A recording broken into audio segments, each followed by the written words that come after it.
ቢያንስ ወልጄ ቢጋቡ ማለት ያለው ማህበረሰብ ላይ ያለው ነገር ታውቃለህ። በቃ ያ ነገር እንቅልፍ ነሳኝ። መጽሐፍ ቅዱስ አለ የየእምነቱ የቁርአንም የምኑም አለ እንደ ፍርድ ቤት ማለት ነው። እንደ ፍርድ ቤት ነው። ከዛ በተረፈ ሾክ አለ፣ ጥይት አለ፣ ድንጋይ አለ፣ የሌለ ነገር የለም። ካልሲውን ቦክሰሩን በቃ እንደፈለገው ነውበት። እኔ ለምን ያሳጥበኛል? አላሳዝኑም እንደ ሰው ሺህ ቦታ ስለሮጥሽ እንዲጣላሽ እንደርቀሽ ነው የምታደርገኝ እንጂ ምንም የምትቀይሩ ነገር የለም። እሱ ለካ ህጉን ያውቃል። እኔ ያልገባኝ የሱ ልጅ ከሆነ እሱን አይደለም ዘር ማንዘሩን ነው ማጠፋው አለች። በትዳር ላይ ትዳር ማግባትስ በፍጹም ከውሸት የራቀ ከእውነት የራቀ ነው። ከውሸት የራቀ ነው። ሚስት አግብተህ ነው ስለ አው እንግዲህ እንደሰማችሁት እንግዲህ ብዙዎችን ያሳዘነ ጉዳይ ነው። የ9 ወር ነፍሰ ጡር ሆኜ ትቶኝ ሄደ አላውቅሽም አለኝ እያለች ነው። ብዙዎችንም አሳዝኗል ይህ ነገር። እንዴት ተመለከታችሁት? ሄሎ ሰላም ነው? እግዚአብሔር ይመስገን አለው አለን። ንገሪ ምንድን ነው የፈለግሽው? እስቲ ንገሪኝ። እኔ የልጆቼ አባት ነኝ። እሺ ማለት እንግዲህ እኔ እንደማውቀው እግዚአብሔርም እንደሚያውቀው እንደዛ ነው የምለው። እሺ ጫሊ አንቺ እንደዚህ ብለሽ የመጣሽበትን ቀንም ታውቃለሽ? እሺ እኔም ደግሞ አሁን ያለሁበትን የጀመርኩበትን ቀን ታውቃለሽ? እኔም አውቀዋለሁ አይደል? ምን የጀመርክበትን? ቆይ ይኸውልሽ፣ አይ ግልጽ አድርገው። እየሰማሽ እኮ ነው። በአባ ገዳ ጀመርሻል አይደል? ስላይ ነው አይደል ያለሽው? ትናንትም ከትናንት ወዲያም አስደውለሽብኛል። ቀጠሮ ለሰኞ ተይዟል። ከወለደች በኋላ ያሉትን አይ አይሆንም አሁን ካልሆነ አልሽና ራስሽ ቀጠሮን እንዲያጥር አደረግሽ። አጣራና ሰኞ ቀጠሩን። ቀጠሮ ነው እየጠበቅኩ ያለሁት። አሁን ሺህ ቦታ መርገጥ ትናንትና ማባገዳ ላይ እኔ ነግሬሻለሁ። ሺህ ቦታ ስለሮጥሽ እንዲጣላሽ እንደርቀሽ ነው የምታደርገኝ እንጂ ምንም የምትቀይሩ ነገር የለም። እንደሰማችሁት እንግዲህ የትም ብትሄጂ ምንም አይነት መፍትሄ ልታመጪ አትችይም፣ ካሁን በኋላ ያለኝ ግንኙነት የለም እያለ ነው። እሷ ደግሞ በጣም ኢትዮጵያውያኖች ፍረዱኝ እያለች ስቅስቅ እያለች እያለቀሰች ነው። ቢጋባም ከሌላ ከወለድኩ በኋላ ቢሆን ምን ነበረበት? አሁን የ9 ወር ሆኔ እንግዲህ ከትዳር ከባለቤቷ ጋር ኖራ ከዛ በኋላ ይህ ነገር መፈጠሩ በጣም እያዘነች ነው እና ብዙዎችም ከጎን የሆኑ አግዙኝ እያለች 3 ሰዎች ናቸው። ዩኒፎርም ለብሰዋል። አውዚ ዲዳ በለጣሉ። የበለጠ ቤት የት ነው አሉ። እዚህ ነው አሉ ገቡ። ከዛ የታጠቁ ናቸው። ዩኒፎርም ለብሰዋል። ከዛ ልጆችን መጥቶ አውጥቶ አስገባትና ዘጓት ማለት ነው። ጥቃት ፈጸሙባት። ጾታዊ ጥቃት ማለት ነው። ጾታዊ ጥቃት ሲፈጸምባት ከዛ በኋላ ነው የመጣችው እሷ ወደ መቀሌ። ከዛ አካባቢ ያው የዛን ጊዜ አርግዛ መጨረሻ እኔ የካቲት አካባቢ ሳገኛት የ6 ወር አካባቢ ርጉዝ ነው። የዚህም ታሪክ እንግዲህ ሰሞኑን አነጋጋሪና አሳዛኝ የሆነ ጉዳዮች ናቸው እየሰማናቸው ያሉ ጉዳዮች ማለት ነው። የዚህ ደግሞ ሚስቴ ተደፍራ አገኘኋት እንግዲህ 3 ልጅ ወልዳ እነሱም እየተንከባከብኩ ነው እያሳደግኩ ነው እያለ ነው። በጣም አዝኖ ነው። እንደዚህ አይነት ባለቤትም አለ እንግዲህ ስታነጻጽሩት ያችኛዋን በ9 ወሯ ትቶ የሄደና እዚህ ጋር ደግሞ እንግዲህ ከልቡ ስለሚወዳት ባለቤቱን እንደዚህም ብትሆን እንኳን አልተውም ልጆቿንም አሳድጋለሁ እያለ ነውና የሰውን ልክነት እስከምን ድረስ ነው የሚለው የዛኔ እዚህ በጣም ተቃራኒ መሆናቸውን እንረዳለን። ለነሱ ሊጠቅም ይችላል። ያው እንደምታዩ ኤርፖርት ውስጥ ነው ያለሁት።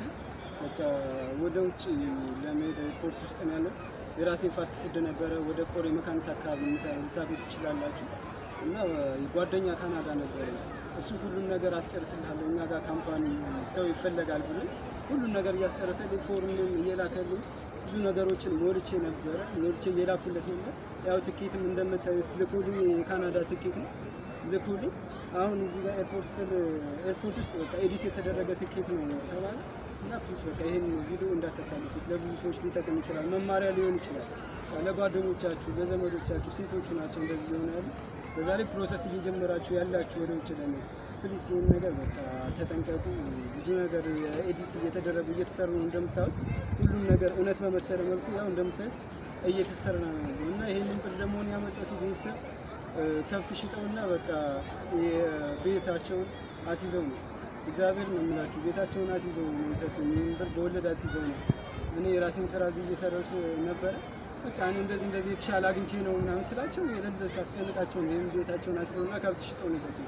እግዚአብሔር ነው የምላችሁ እና ይህንን ብር ከየትም አምጥቼ መክፈል አልችልም። በቃ ፕሊዝ እንደሰማችሁት እንግዲህ የቅርብ ጓደኛው ነው። ካናዳ ትመጣለህ ሁሉን ነገር ጨርሼልሃለሁ ብሎት ማለት ነው። የቅርብ ጓደኛ የተባለ እንግዲህ ቤተሰቦቹንም አስቸግሮ የሌለ ያላቸውን አሟጠው እነሱም እንግዲህ ለልጃቸው ተስፋ ኖሯቸው ብራቸውን ከላኩ በኋላ ኤርፖርት ከደረሰ በኋላ እንግዲህ ምንድነው የተባለው ይህ ነገር ፌክ ነው ወይም የውሸት ነው ተብሎ ተመልሷል። እና ብዙዎችም እንግዲህ ከዚህ ሊማሩ ይችላሉ። የቅርብ ጓደኛ ምናምን የተለያየ ነገር ውጭ ላይ ሆኖ እንደዚህ እንወስዳለን በማለት በተስፋ እንትን በማድረግ ነፃችን ከቀረን በኋላ እንግዲህ ኤርፖርት እስከሚሄድ ድረስ ዝም ብሎት እንግዲህ ኤርፖርት መልሰውታል ማለት ነው። ለብዙዎች ትምህርት ይሆናል። ለማንኛውም በመቀጠልም የአርቲስት ማክዳ ልጆች እንግዲህ ኢቢኤስ ላይ ታሪክን ሰርተዋል፣ ብዙዎችንም አስደምመዋል። እሱ ምንድን ነው የሚለውን ላስመልክታቸው። ግዕዙንም በደንብ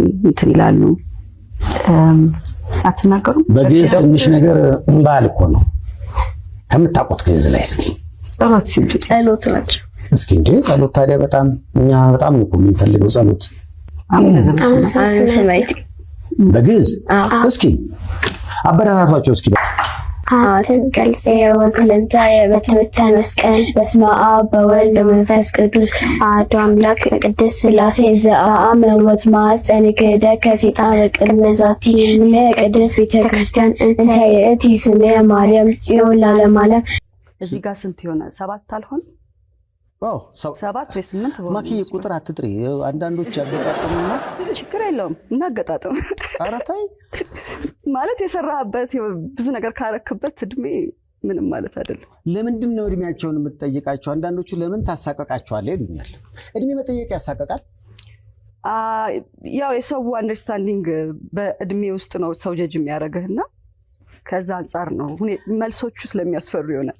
ማኪያውን እድሜዋን በጠይቃት ያለ ምንም ችግር ነው የምትናገረው። ችግር የለውም። ስንት ነው ማኪ? ገምት መጀመሪያ። ከኔ አንፃር ነው። እኔ ባለፈው ተናግሬ ያለው 35ኛ ዓመት ልደቴ እንዳከበርኩ እላዩ ላይ ዝም ብዬ 5 ብጨምርልሽ 37 ኦልሞስት 36።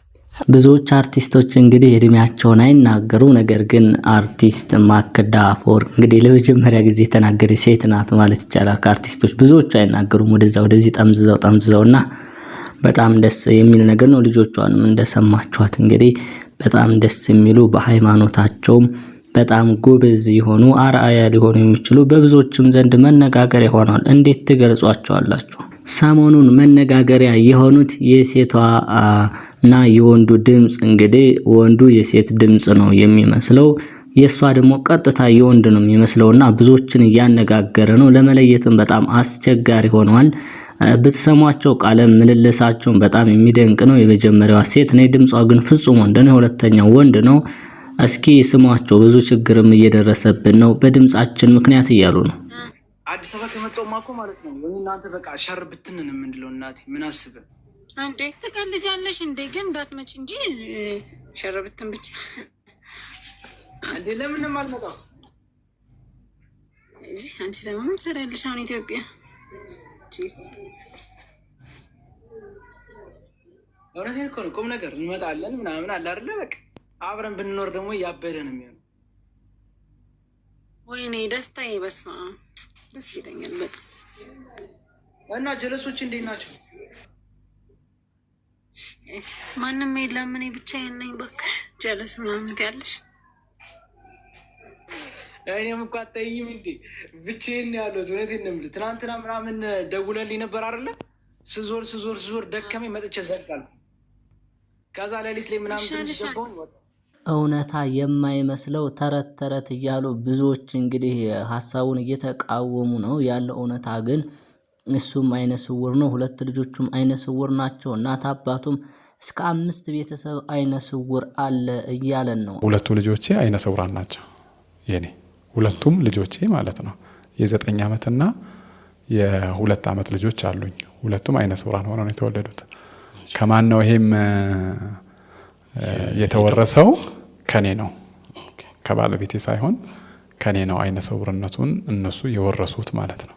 እኛ ቤት አይነ ስውርነት ብዙ ለኦዲየንስ ሊያስቸግር ማለት ሊደንቅም ሊገርምም ይችላል። 5 ነን። ኬት መጣ ምናልባት የሚል ጥያቄ ምናልባት ልታነሳ ትችላለህ። እናትም አባትም ከአባታችን ነው አይነ ስውርነትን የወረስነው እኛ። አባታችን አይነ ስውር ሆኖ ነው የተወለደው። ያንንም ያወቅኩት ያው በሕክምና ከዶክተሮች ነው እንጂ የአካባቢው ማህበረሰብ ስቲል ነው የሚለው አባታችሁን እናቱ ረግማው ነው በእርግማን የመጣ ነው የሚሉ ብለው የሚነግሩን እስከዛሬ። እንግዲህ እርግማን ነው እያሉ ነው ጎረቤቶችም ብዙዎችም ያስብላልም። ነገሩ ትንሽ አስፈሪ ነው እና ልጆችም ቤተሰብም ወደ ኋላም ያለ ያው በተፈጥሮ የሚከሰት ቢሆንም እንኳን ነገር ግን የነገሩ ድግምግሞሽ በተለይ አሁንም በልጆቹ ላይ እየቀጠለ መሄዱ የወርሶ አይነት በጣም የእውነት ይሄ ነው ለማለት አስቸጋሪ ነው እና እስኪ ሀሳባቸውን ስጡበት።